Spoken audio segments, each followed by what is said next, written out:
안녕하세요. 저는 29살 직장 다니는 여자입니다. 전 남자친구와는 연애를 대학교 다니던 시절부터 7년이라는 긴 시간 동안 연애를 했습니다. 학교도 같은 학교를 나왔고 취직 준비할 때도 같은 학원이나 스터디 그룹 다니며 오랜 시간 함께 했어요. 서로 대학교 졸업 후에 1년 정도 좋은 직장 잡기 위해 취직 준비를 하는 기간을 가졌고 그때는 서로 공부하고 자격증 따는데 바빴지만 말한 대로 같이 그룹 스터디 다니면서 데이트와 공부를 병행하면서 계속 만났습니다. 20대 중반을 넘어가고 서로 취직한 이후에도 계속 만났으니 주변 지인들도 당연히 저희가 미래에 결혼을 할 거라 믿었고 그 생각은 저도 남자친구도 똑같았어요. 오랜 시간을 같이 지낸 만큼 제가 남자친구에 대해 많은 걸 알고 있다 그렇게 생각했는데 정말 맘먹고 숨긴다면 알 수가 없는 것 같습니다. 저랑 긴 만남을 가져온 남자친구가 정상인지 아닌지 알 수 있는 방법이 있는지 말이에요. 연애할 때야 여자친구한테 못하는 남자친구 어디 있겠어요. 어머니를 끔찍히 아끼는 효자인 건 알고 있었지만 그렇게 효도에 얽매여 있는 그런 사람이라고는 생각도 한 적 없었거든요. 효자인 게 나쁜 게 아니에요. 저도 제 스스로 저를 효녀라고 칭하니 조금 부끄럽기는 하지만 부모한테 잘하기 싫은 자식도 세상에 어디 있겠어요? 둘 다 홀어머니 밑에서 자라왔고 취직 후에 각자 어머니에게 생활비주로 돈 보내고 있습니다. 그동안은 연애만 하고 있었지만 서로 나이도 있고 주변 사람들이 저희들에게 너네 결혼은 언제 할 예정이냐는 질문을 하도 많이 받다 보니 자연스럽게 우리 둘 사이에서도 슬슬 결혼 이야기가 오가기 시작했어요. 서로에 대해서 속속들이 알고 있었기 때문에 모아둔 돈이 얼마 있네 이런 이야기는 하지 않았습니다. 그런데 남자친구가 어느 날 갑자기 결혼에 대해 이야기하면서 저한테 딱 하나만 들어달라는 부탁을 해왔습니다. 자기가 집도 해오고 다 해온다고 혼수나 예단 이런 것도 다 필요 없답니다. 단 하나, 자기 어머니를 모시고 사는 것, 이거 하나뿐이라고 하더라고요. 너무 당당하게 그 정도는 쉽지 않겠냐고 물어보길래 어이가 없었어요. 그게 뭐가 쉽냐? 결혼 조건 중에 제일 어려운 게 아니냐고 장난치지 말라고 되받아쳤죠. 서로 다른 직장을 다니며 회사 가까운 곳으로 자리 잡아 둘 다 자취를 하고 있는 상황이었거든요. 남자친구 어머님이 사는 곳이 두 사람 다니는 직장에서도 가까운 곳이 아닌데 그 집에 들어가서 살자는 겁니다.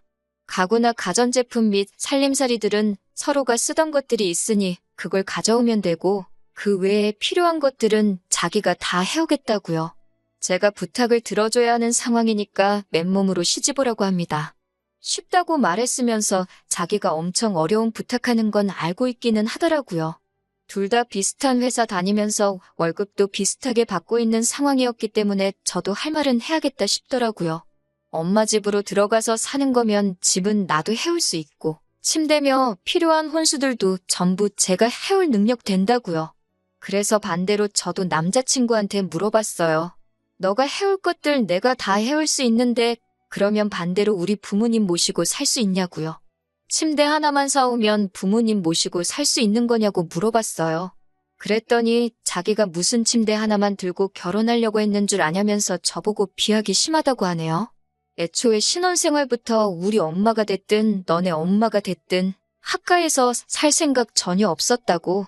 혹시나 만약에 나중에 둘 중에 어느 한 분이라도 나이 드셔서 거동이 힘들거나 상황이 안 좋아지면 모를까? 아직 우리 엄마나 너네 엄마나 다 한참 되시고 일도 하고 계시는데 우리가 왜 신혼부터 모시고 살 생각을 하고 있어야 되냐고. 나는 그렇게 못하겠다. 솔직한 마음을 이야기했어요.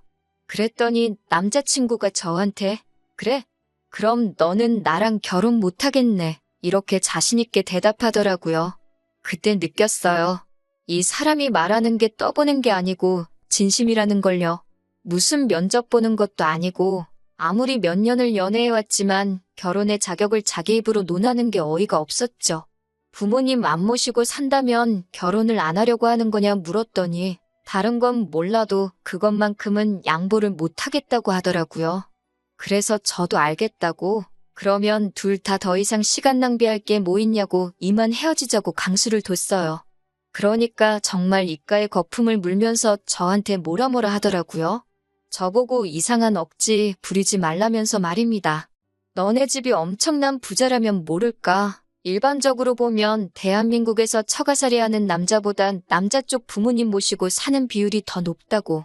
그만큼 부모에 대한 봉양 의무는 남자한테 있는 거나 마찬가지라고. 이제 막 군대 전역해서 대학생활 다시 시작한 제 남동생까지 들먹이면서 너네 부모님은 나중에 제 동생이 모시면 되는 거 아니냐고 하더라고요. 우리가 만나온 게 벌써 몇 년째인데 너가 이런 사람인 줄 진작에 알았다면 애초에 저랑 그렇게 길게 만나지도 않았을 거라고. 자기가 사람 보는 눈이 없어서 시간 낭비했다는 식으로 말을 하더라고요. 저도 남자친구한테 나도 너가 그런 생각 가지고 있는 사람인 줄 몰랐다고. 피차 시간 낭비한 건 너나 나나 똑같은데 뭘 그렇게 손해본 것처럼 말하느냐 대판 싸웠어요. 서로 의견이 좁혀지지 않고 언성만 높아지고 있으니 더 이상 말할 가치도 없다는 생각에 이제 그만 헤어지는 게 서로를 위해서 더 좋지 않겠냐는 식으로 대화를 해나갔습니다. 이런 일로 헤어지게 되는 건 안타깝지만 그래도 여태 만나온 시간이 있는데 마지막 모습 이렇게 싸우고 끝내지 말자고요. 결국 7년 연애의 종지부를 찍게 되었네요. 앞서 말씀드렸다시피 같은 대학교 나오면서 취직 준비도 같이 했기 때문에 주변 인맥도 비슷해요. 저희들 오래 알고 봐온 사람들 많고 그 사람들 당연히 저희가 결혼하는 걸로 알고 있었을 테니 헤어지는 이유 솔직하게 말하면 주변 사람들한텐 너가 욕먹을 거라고. 그러니까 그냥 오래 만나면서 성격 차이 같은 게 있었는데 그걸 이유로 헤어진 걸로 하자고 제가 제안을 했어요. 남자친구도 주변 사람들이 저희들에게 기대하던 모습을 익히 알고 있었기 때문에 남자친구도 그렇게 말을 맞추자는 부분에 대해서는 동의를 했습니다. 그렇게 저희는 헤어지고 무슨 일 때문에 헤어진 거냐 묻는 주변 사람들 질문에 저는 약속한 대로 남자친구와의 성격 차이 때문에 오랫동안 숙고하다가 결국 서로 좋은 모습으로 헤어지게 되었다는 식으로 이야기했습니다. 그런데 어느 날 제 친구가 저한테 진지한 표정으로 물어보더라고요. 너네 헤어진 이유가 성격 차이 때문이 아니라 너가 양보를 안 해서 헤어진 거라며? 라고 말입니다. 조금 쎄한 느낌을 받아서 그게 무슨 소리냐? 자초지종을 물어봤더니 다른 게 아니라 이놈이 지인들에게 애시당초 우리가 서로 합의한 대로 말하지 않고 없던 사실도 있던 것처럼 부풀려서 온갖 거짓말이랑 거짓말은 다 했더라고요. 아주 저를 저만 아는 이기적이고 못된 여자로 만들어놨어요. 듣자 하니 남자친구가 부모님을 모시고 사는 건 어떻겠냐고 지나가는 말로 떠보듯이 이야기한 거랍니다. 그런데 제가 온갖 욕이란 욕은 다 하면서 헤어지자고 했다고 하더라고요. 제가 시집갈 때 모아놓은 돈은 다 우리 엄마 드리고 저는 몸만 올 거라고 했다고까지 하네요. 그래서 자기가 집도 다 해오고 혼수까지 다 해오기로 했는데 혼자서 그걸 다 하려면 조금 모자라서 자기 엄마 집을 팔아 자금을 만들어서 학가를 하는 방법이 생각나 그건 어떨까 하는 생각에 지나가는 말로 떠보듯이 물어본 건데 제가 양보는 하나도 안 해주고 시엄마를 어떻게 모시고 사냐 하면서 그건 죽어도 하기 싫다고 했다고. 그래서 저를 다시 보게 되었고 결혼 상대로 삼을 사람은 못 되는 것 같다며 그래서 자기가 먼저 저한테 헤어지자고 했다네요. 심지어 저는 여태 모은 돈을 결혼하면 엄마에게 준다고 했다더군요. 그러고 나서 얼마 뒤에는 또 제가 혼수 정도는 해올 테니 다시 만나달라고까지 남자친구한테 매달렸답니다. 그런데도 혼수해오는 조건으로 시어머니 모시고 살지 않는 걸 조건으로 걸었다고 하네요. 저를 7년이나 사귀었지만 그런 사람인 줄 몰랐다고. 그래서 고민도 하지 않고 저를 차버렸다고요. 그 뒤로도 자기는 마음이 안 좋아서 맨날 술로 하루하루 보내고 하는데 저는 벌써부터 다른 남자 만나러 다니고 잘 지내는 것 같다고. 그게 자기는 너무 힘들다면서 지인들한테 술 한잔 사달라고 돌아가면서 불러놓고 똑같은 이야기를 했다네요. 그중에서도 저를 떠본 거였다는 말이 제일 어이가 없어서 그게 날 떠보려고 스쳐가는 말로 한 거였다고 물어보니 그 친구가 제게 하는 말이 제가 남자친구에게 집이며 혼수까지 자기 혼자 부담시켜 놓길래 혹시나 싶은 마음에 제가 결혼을 해도 될 만한 여자인지 아닌지 테스트를 해보려고 학가 이야기를 꺼내 저를 떠본 거라고 했다고 말을 했다고 합니다. 그러니 사람들은 제가 남자친구랑 7년 연애하면서 남자친구가 모아놓은 돈 노리고 제 돈 한 푼도 안 쓰고 결혼까지 하려고 하는 날강도에다가 혼자 계신 시어머니 모시고 살 거면 결혼 안 한다고 땡깡 부리는 그런 생각 없는 나쁜 여자로 만들어 놓은 거죠. 주변 지인들에게 제 평판이 떨어질 대로 떨어진 상황에 제가 이걸 그냥 넘어갈 수는 없었습니다. 이 사람들이 제 인생의 얼마나 큰 부분인지는 모르겠지만 저만 천하의 나쁜 사람이 돼버릴 수는 없었어요. 그래서 참고 또 참다가 얼마 전에 나를 잡아서 남자친구한테 전화를 걸었습니다. 전화를 받자마자 너 사람들한테 왜 거짓말을 하고 다니냐고, 부모 모시고 살지 않으면 나랑 결혼은 못하겠네? 이딴 식으로 먼저 말한 건 너였고, 그래서 내가 헤어지자고 한 거고, 성격 차이로 헤어졌다 말하기로 해놓고 어떻게 주변 사람들한테 그렇게 말을 전하고 다닐 수가 있냐고 따졌습니다. 남자친구는 너가 양보 못한다고 한 거는 맞지 않냐고 적반하장으로 나오더라고요. 하도 남들에게 거짓말을 하고 다녀서 그걸 진짜라고 혼자 믿고 있는 거 아니냐고, 그리고 내가 언제 맨몸으로 시집 간다고 했냐고, 그것도 너가 너네 엄마 모시고 사는 조건이랍시고 먼저 말 꺼낸 거 아니냐고 따졌죠. 서로 시간 낭비하지 말자고 좋게 헤어지자고 해서 서로 동의해놓고 뒤로는 어떻게 내 호박씨를 까고 다닐 수 있느냐고 했죠. 그러니까 전화기 너머로 소리를 고래고래 지르면서 그게 어딜 봐서 좋게 헤어진 거냐 따지더군요. 너가 효심이라고는 눈꼽만치도 없는 사람이었다는 것만 해도 자기한테는 충격적이었다고, 만약에 진짜 우리가 결혼을 했어도 자기 엄마한테 엄청 못했을 거라며 땡깡을 부리더군요.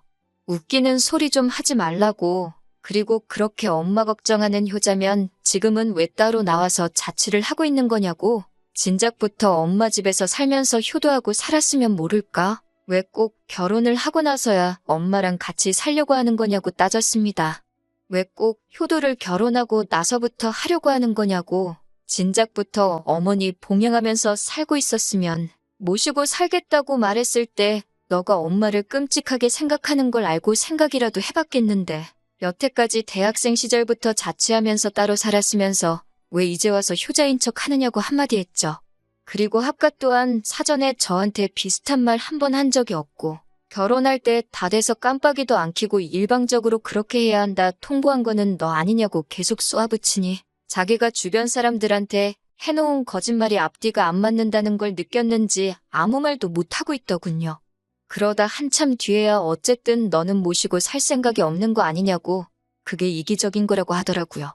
여기까지 듣고 있으니 더 말할 것도 없다 생각해서 할 말 다 했다고, 뒤로는 거짓말하고 다녀도 전화기로는 솔직해줘서 고맙다고 이야기했어요. 남자친구가 무슨 소리냐고 물어보길래 몰래 준비한 깜짝 이벤트를 공개해줬습니다. 여태까지 통화한 거는 스피커폰이었고 지금 나 혼자 있는 게 아니라고요. 내 옆에 지금 너가 나에 대해 거짓말하고 다닌 사람들 전부 한자리에 모아놓고 다들 들을 수 있게 스피커폰으로 전화한 거였다고.